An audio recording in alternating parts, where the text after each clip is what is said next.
कि राहु काल को लेकर आम जनमानस में बहुत सारी धारणाएं हैं। कुछ इसे बहुत ही अशुभ समय के रूप में देते हैं। कुछ का मानना ये है कि ये काल सभी प्रकार के शुभ कार्यों के लिए निषिद्ध है। कुछ राहु नाम से जुड़ा हुआ होने की वजह से भी इस संबंध में तरह तरह की धारणाएं, तरह तरह की बातें लोगों के मन में हैं। इस संबंध में कुछ लोग जानना चाह रहे हैं कि ये राहु काल होता क्या है, क्या ये सचमुच में अशुभ है या इसके संबंध में जो धारणाएं हैं वो मिथ्या हैं। ऐसा कुछ भी नहीं है।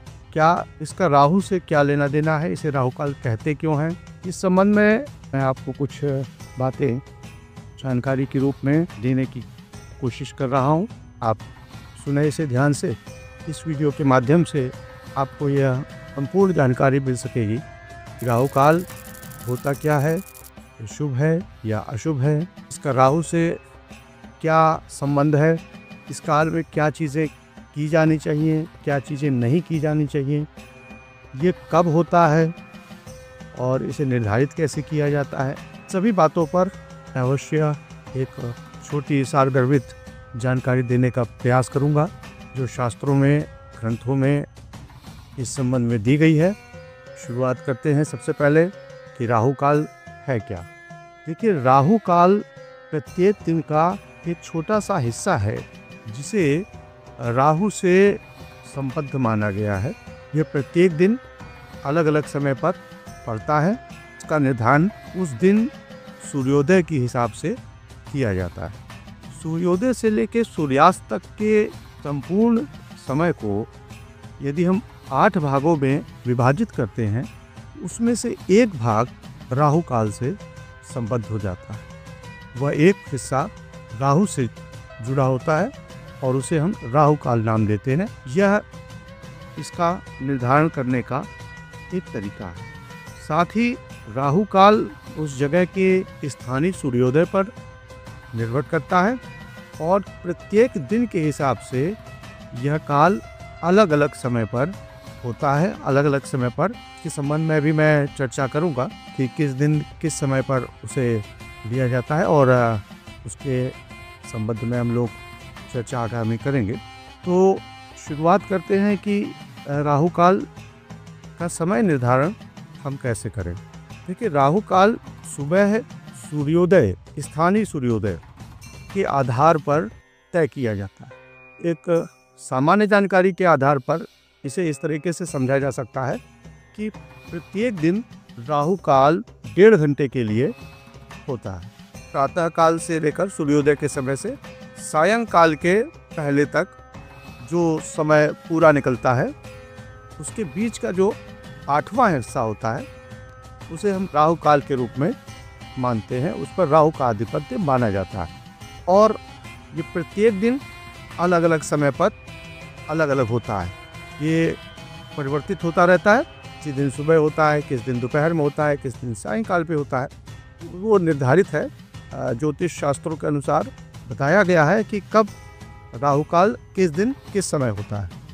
तो चाहे तो आप इसे नोट कर लें अपनी सुविधा के लिए। तो देखिए, रविवार के दिन से शुरुआत करें तो रविवार के दिन सायंकाल 4:30 से लेकर 6 बजे का समय राहु काल का माना जाता है। सोमवार को यह समय जो है ये सुबेरे 7:30 से लेकर के 9 बजे तक का समय सोमवार के दिन राहु के आधिपत्य का माना गया है। मंगलवार को दोपहर 3 बजे से लगभग 4:30 बजे तक का समय राहु काल का होता है और बुधवार को 12 बजे से लेकर 1:30 बजे तक का समय बुधवार के दिन राहु काल का माना जाता है। बृहस्पतिवार को 1:30 से और लगभग 3 बजे तक का समय, ये 1.5 घंटे का समय बृहस्पतिवार के दिन राहु काल के समय का माना जाता है। और शुक्रवार को ये 10:30 से लेकर 12 बजे तक का समय शुक्रवार को राहु काल का माना जाता है।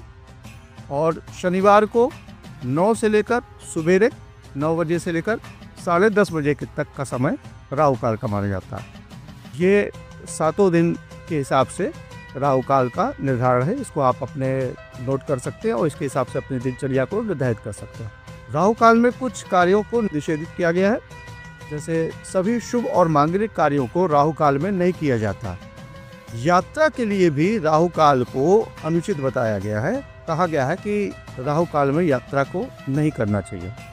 यदि धार्मिक कार्यों की बात करें तो राहु काल को यज्ञ इत्यादि करने के लिए देखा जाता है और उस समय में यज्ञ इत्यादि नहीं किए जाते हैं, और विवाह के मांगलिक कार्य भी राहु काल के समय में नहीं किए जाते हैं। यदि अगर आपको राहु काल के समय में यात्रा करनी ही पड़े तो उसके लिए कुछ उपचार करके ही निकलना चाहिए। तो ये राहु के आधिपत्य में होने के कारण इसको अशुभ काल के रूप में देखा जाता है और इसमें शुभ कार्यों का निषेध किया गया। राहु काल में यदि वैदिक शास्त्रों के अनुसार धर्म, कर्म, मंगल कार्य, यात्रा, साथ ही जो कोई नवीन कार्य यदि आप करने जा रहे हैं, जैसे किसी ज़मीन की खरीद फरोख्त है या वाहन की खरीद फरोख्त है या कोई भी नया काम आप करने जा रहे हैं, उसमें भी राहु काल वर्जित माना गया है और राहु काल का ध्यान रख करके उसको बिता करके ही तब इस कार्यों को करना चाहिए। और यदि आपको करना ही पड़े यात्रा के लिए तो दही गुड़ खा करके आप यात्रा कर सकते हैं, और उस दिन का जो भी यात्रा के शुभ करने के लिए जो उस दिन के लिए निर्धारित पदार्थ है उसका भी सेवन कर सकते हैं।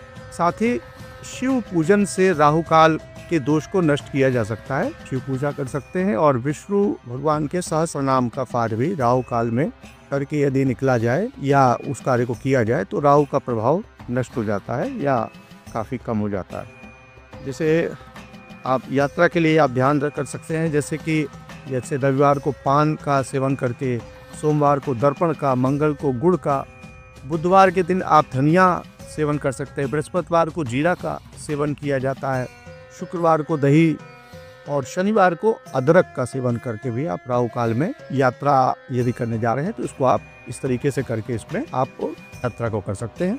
इस प्रकार राहु काल के समय का ध्यान रखें और राहु काल से संबंधित उपचारों करके आप राहु काल के जो बुरे प्रभाव हैं उनसे बच सकते हैं, और ज्योतिष की सहायता से आप राहु काल के जो अशुभ प्रभाव उनसे बचकर अपने कार्यों को सही तरीके से निर्धारित कर सकते हैं। और यदि कोई कार्य करना ही पड़े तो उसका उपचार कैसे किया जाए यह आपको हमने बताया। इसके आधार पर आप राहु काल की समस्या से निपट सकते हैं और उसको अपने दैनिक जीवनचर्या में इस संबंध में आने वाली समस्याओं को आप उपचारित भी कर सकते हैं।